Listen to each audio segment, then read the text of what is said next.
अस्सलाम वालेकुम dear student. आज हम दोबारा से चैप्टर नंबर 2 को स्टार्ट करेंगे। उसके लेक्चर नंबर 2 के साथ हम हाजिर हैं।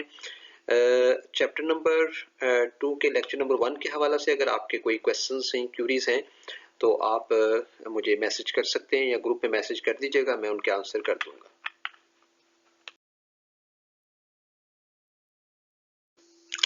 तो लेक्चर नंबर 2 में हम बात करेंगे डाटा हैंडलिंग के हवाले से। डाटा हैंडलिंग, जिस तरह आप जानते हैं कि फाइल मैनेजमेंट सिस्टम में डाटा को स्टोर करने के लिए और रिट्रीव करने के लिए हम इसको फाइल मैनेजमेंट सिस्टम यानी टेबल का या रिलेशन का इस्तेमाल करते हैं। और नंबर 2 पे हमारे पास जो फाइल्स होती हैं उसमें हम रिलेटेड फील्ड का रिकॉर्ड जो है वो स्टोर कर रहे होते हैं।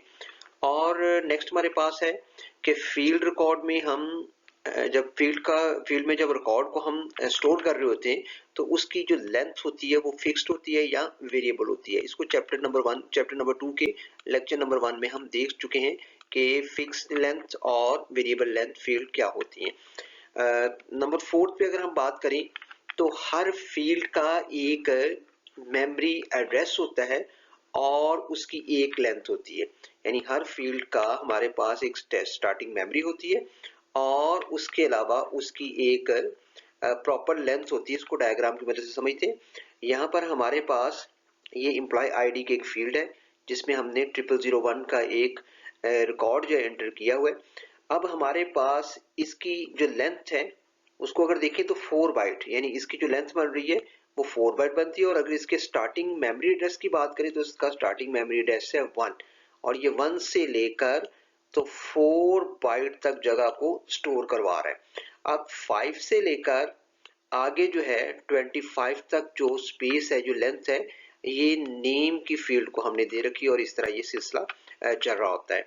और इस तरह हम फील्ड को जब भी हमने रेफरेंस के तौर पर इस्तेमाल करते हैं ताकि डाटा को हम रिट्रीव कर सकें या उसमें डाटा को स्टोर कर सकें। अब हम बात करेंगे टेबल या रिलेशन की। जैसा कि आप जानते हैं कि टेबल या रिलेशन एक ही बात है। फॉर्मेशन यानी टेबल या रिलेशन को जब हमने बनाना है तो वो किस तरह बना सकते हैं, किस तरह उसको उसकी फॉर्मेशन कर सकते हैं। पहली लाइन में हमारे पास मौजूद है table or relation is used to store information about an entity. यहाँ पर बात की गई है कि टेबल या रिलेशन को हम इंफॉर्मेशन, मालूमात को स्टोर करने के लिए जो हमने किसी एंटिटी के बारे में इकट्ठी की है उनके लिए इस्तेमाल करते हैं। अब सवाल ये आता है कि ये एंटिटी क्या होती है। तो एंटिटी को देख लेते हैं। Anything that is participating in the system is known as entity or object. इसको एंटिटी भी कहते हैं या ऑब्जेक्ट कहते हैं। यानी एंटिटी क्या हो सकती है, कोई शख्स हो सकता है, कोई जगह हो सकती है, कोई थिंग या कोई इवेंट हो सकता है जिसके बारे में हम डाटा को कलेक्ट कर रहे हैं या मेंटेन कर रहे हैं। यानी जिस चीज के बारे में डाटा इकट्ठा कर रहे हैं या मेंटेन कर रहे हैं वो हमारे पास एंटिटी कहलाती है। तो यहाँ पर किसी भी एंटिटी के बारे में डाटा हम जो इकट्ठा कर रहे हैं यहाँ पर, तो उसको हम एंटिटी का नाम देते हैं। एंटिटी जो है is anything about which information, जिस तरह बात हमने कर ली। An entity may have many attributes. अब जो एंटिटी होती है उसके बहुत सारे एट्रीब्यूट्स हो सकते हैं या प्रॉपर्टीज हो सकती हैं। लेक्चर नंबर 1 में हमने इसके बारे में बात की थी कि एक एंटिटी जो है उसके बहुत सारी उसकी प्रॉपर्टीज हो सकती हैं। और ये जो प्रॉपर्टीज होती हैं जिनको हम फील्ड नेम के तौर पर इस्तेमाल करते हैं, इनके नेम भी यूनिक होते हैं। ईच एट्रीब्यूट है वन और ओनली वन वैल्यू। अब जिस तरह हमारे पास ये रोल नंबर का एक एट्रीब्यूट है और इसके नीचे हमने ये रोल नंबर 1 लिखा हुआ है, यहाँ पर इस एट्रीब्यूट के नीचे हम एक सिंगल वैल्यू ही ऐड करेंगे। ये नहीं है कि रोल नंबर के नीचे हम 1 और 2 भी ऐड कर दें। यहाँ पर एक एग्जांपल लेते हैं। ये स्टूडेंट एक हमारे पास एंटिटी है जिसके बारे में हम डाटा कलेक्ट करने जा रहे हैं। यहाँ पर देखा जाए तो roll number, name, date of birth, address और फोन, ये वो प्रॉपर्टी या एट्रीब्यूट है जो कि हम स्टूडेंट जो कि एक एंटिटी है उसके मतलब इकट्ठे कर रहे हैं। इन एट्रीब्यूट को किस तरह हम टेबल की फॉर्मेशन में ले सकते हैं कि यहाँ पर स्टूडेंट जो हमारे पास इस टेबल का नेम है और हमारे पास roll number, name, date of birth, address, इसको हमने एज अ एट्रीब्यूट यहाँ पर टेबल में फॉर्म कर दिया। अब उसके नीचे हमने उसका डाटा फिल कर दिया। अब ये होता है कि entity that the organization wants to store data about typically become a database table or relation. कि वो ऑर्गेनाइजेशन जो कि एंटिटी जिसके बारे में वो डाटा इकट्ठा कर रही है उसको हम डेटाबेस टेबल या रिलेशन का नाम देते हैं। तो ये जो हमारे पास बन गया है इसको हम डेटाबेस टेबल या रिलेशन का नाम देते हैं। यहाँ पे हमारे पास ये फील्ड है, यहाँ पे रिकॉर्ड या जिसको टपल का नाम भी देते हैं, और ये डाटा जो है किस एंटिटी यानी स्टूडेंट एंटिटी के बारे में कलेक्ट किया गया है। जो हमारे पास टेबल या रिलेशन होता है, इनकी चंद एक प्रॉपर्टीज हैं जिनके बारे में हम बात करेंगे। रिलेशन और टेबल जो डेटाबेस मैनेजमेंट सिस्टम के अंदर इस्तेमाल होता है, ज़ाहिर है कि रिलेशन डेटाबेस मैनेजमेंट सिस्टम की जो बेस है वो टेबल या रिलेशन होता है, और रिलेशन मॉडल के अंदर हम बहुत सारे टेबल की फॉर्म में डेटाबेस को स्टोर कर रहे होते हैं। अब इनकी प्रॉपर्टीज की बात करते हैं। तो सबसे पहली प्रॉपर्टी ये है कि नो डुप्लीकेट रो और टपल। जिस तरह मैंने बात की कि रो को हम टपल का नाम भी देते हैं, अब ये देखें कि यहाँ पर roll number, name, date of birth और सिटी, ये इसकी एट्रीब्यूट्स हैं। अब यहाँ पर हमने रोल नंबर 1 एंटर किया और एक नाम है, उसकी डेट ऑफ बर्थ है, लाहौर है।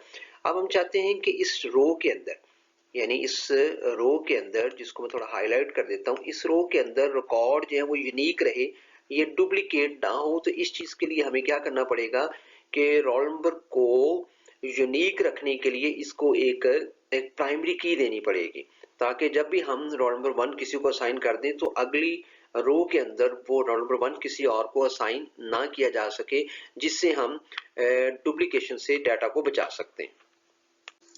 तो रिलेशन की दूसरी प्रॉपर्टी हमारे पास है इनसिग्निफिकेंट टपल रो सीक्वेंस, यानी यहाँ पर हमारे पास एक रिकॉर्ड मौजूद है अकरम का, उसकी डेट ऑफ बर्थ है। अगर हम इसकी पोजीशन को चेंज कर दें, यानी यहाँ से इसको उठा के 4 के बाद ले जाएं, तो इससे हमारे डेटाबेस के ऊपर या हमारे टेबल के ऊपर किसी किस्म का कोई फर्क नहीं पड़ेगा।